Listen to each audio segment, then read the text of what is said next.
Hello and welcome to another episode of Geared Toward Gear. My name is Sean and I'm so glad you're here. Today we are taking a look at a pretty cool knife, one that I've really enjoyed having in my possession, and that is the Lynx. And this is a collaboration between Drop, formerly known as Mass Drop, and the designer Eric Ochs from Ochs Works.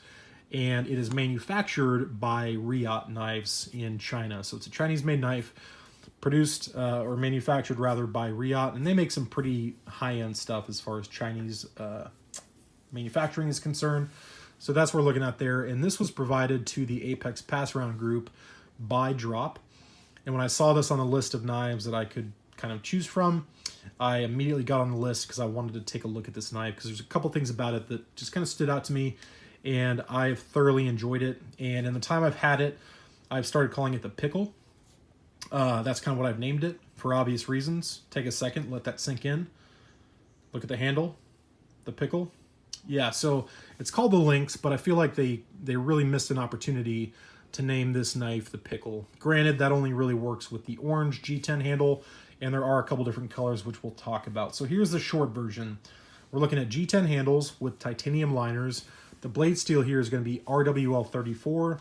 It is a flipper design with an overall length of just under 7 inches, coming in at 3.6 ounces for right-handed tip-up carry only, and the price tag is $150. And these are currently available, to my understanding, for pre-order on Drop. And if you're not familiar with how Drop works, go to the website. I'll leave a link below, and you can kind of read about the company and kind of how they do things. But you can get in on the Drop for this knife if you're interested.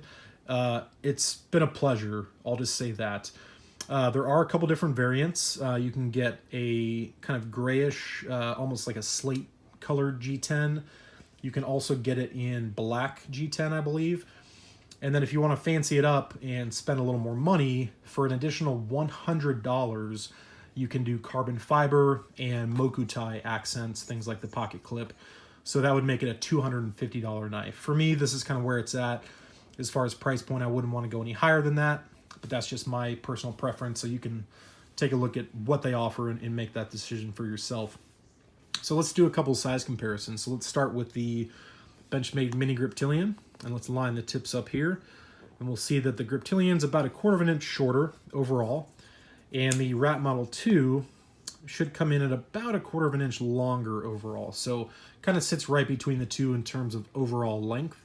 But it's definitely a chubbier knife than either the Rat 2 or the Mini Griptilian. So let's talk about the blade, work our way towards the handle, and I'll give you my overall thoughts on kind of my experiences using and testing this knife. So the blade is advertised as 2.9 inches. Your actual cutting edge is 2.5 inches. The rest is going to be that very purposeful, very usable forward finger choil. So, you know, depending on where you live, if you require a sub 3-inch blade, this may work for you. Granted, it is a locking blade, so keep that in mind. The finish on the blade is a stone wash, and it is a very, very well done stone wash. It looks absolutely gorgeous if you ask me. So that's your blade finish. It has a hollow grind. It's a drop point, as you can see. A very, very, very well done hollow grind with a very, very thin edge. A pretty thick blade stock at 4 millimeters or 0.157 inches or 5/32 of an inch.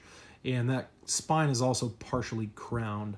So that's another little added touch there. So everything about the blade I'm digging. The shape is very useful, and we'll talk a little more about that as we get into this. So real quick, RWL 34 steel. A steel that I had never used before. Knew a little bit about it, but had never handled a knife or used a knife that had that steel. The very short version is this. It's almost identical in composition to CPM 154. It's a powdered steel. It's manufactured by a company called Damasteel in Sweden. They make a lot of Damascus and other steels. It was invented by a guy named R.W. Lovelace, hence the initials RWL 34.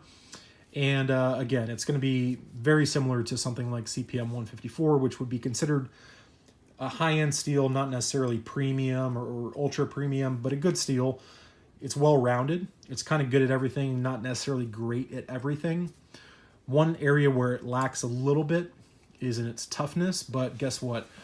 If you make your blade thick enough, you can get around that. So they put a nice thick blade stock But again, this hollow grind is done so beautifully down to a nice thin edge, and it just performs like a dream.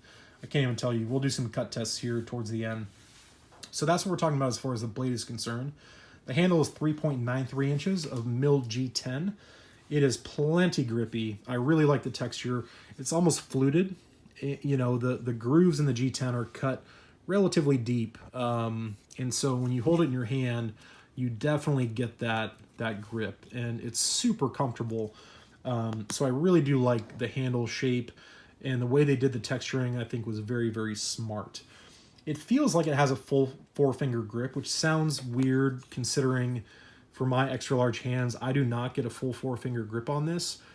But when I hold it, even without the forward choil, and I kind of lock into it and use it, it feels in my hand as if I have a full 4-finger grip. Again, it's counterintuitive, doesn't make sense, but that's the sensation that I get when I hold and use this knife. So I thought that was kind of interesting. I wasn't expecting that. I mentioned the other colors that it comes in, and the liners on this handle are going to be bronze colored titanium.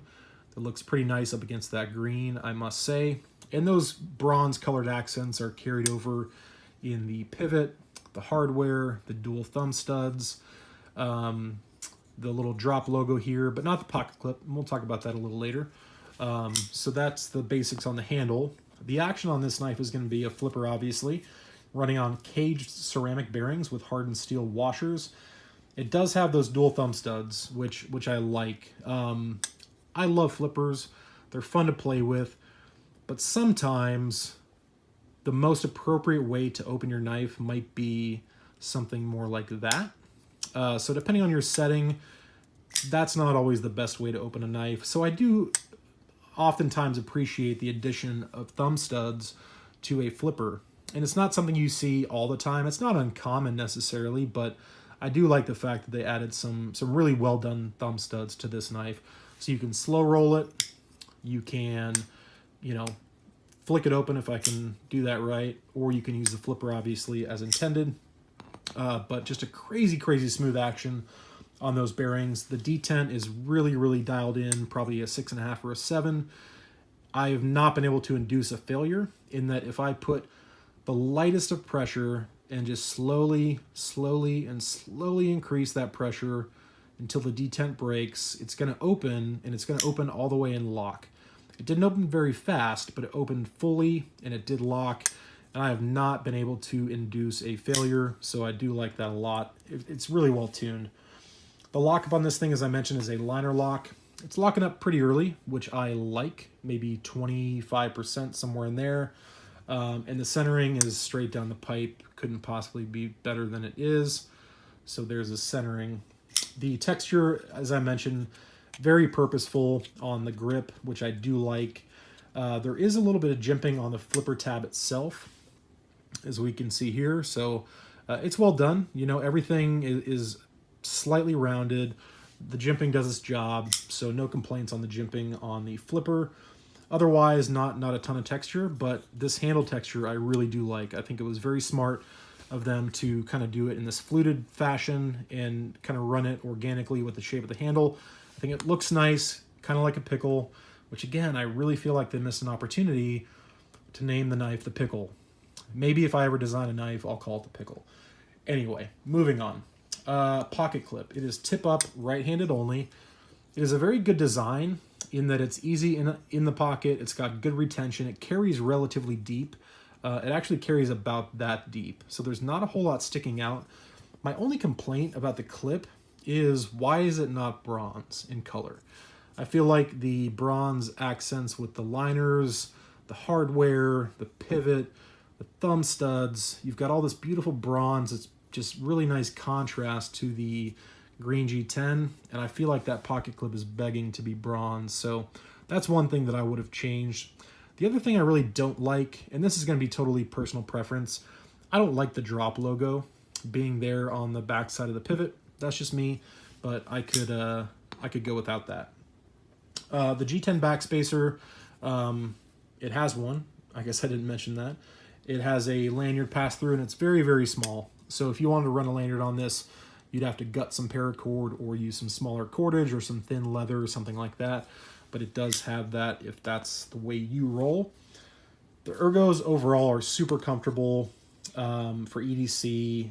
I mean, there's no grip that I've used this in that I found any discomfort in. Again, that forward finger choil, even for my big kind of chunky hands, I can get in there and use it and be confident that I'm not going to creep up and cut myself on that edge. So for me, the ergos on this thing are fantastic. In a hammer grip, I get a very mild hot spot.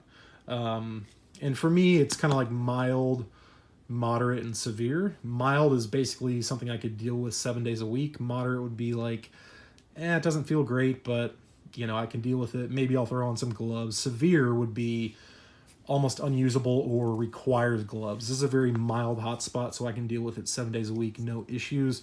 So overall, ergonomics for me are really, really excellent. Where I think this knife kind of finds its place, obviously, is going to be as an EDC. Based on its size, its profile, its blade shape, it's totally an EDC knife. It worked for anything and everything that I threw at it, which is always going to be things like cardboard, packages, letters, and fruit. And this blade shape, let me tell you, or maybe it's more the geometry, this hollow grind is done so well. And Robert W. Lovelace, who invented RWL34 blade steel, also basically invented or helped kind of proliferate the hollow grind.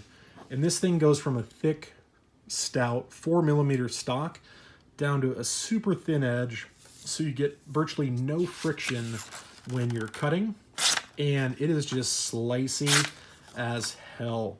In my notes, as I was kind of, throughout the week taking notes, one of the things I wrote is that this thing is just crazy slicey. It's dicey. You might even say that it's slicey dicey. I mean, it performs flawlessly based on that geometry, in that you have a really thin edge that just slices beautifully, and you're not meeting really any friction or resistance until you reach that shoulder where you have your flat. So a really well thought out geometry on the blade that translates to very, very high performance. So I think the design was good, great even, but I think the execution of said design was close to perfect. The style overall may not be for everybody. The price tag may not be for everybody. Am I going to go out and buy one of these or pre-order one? Probably not, just because there's so many knives that I want.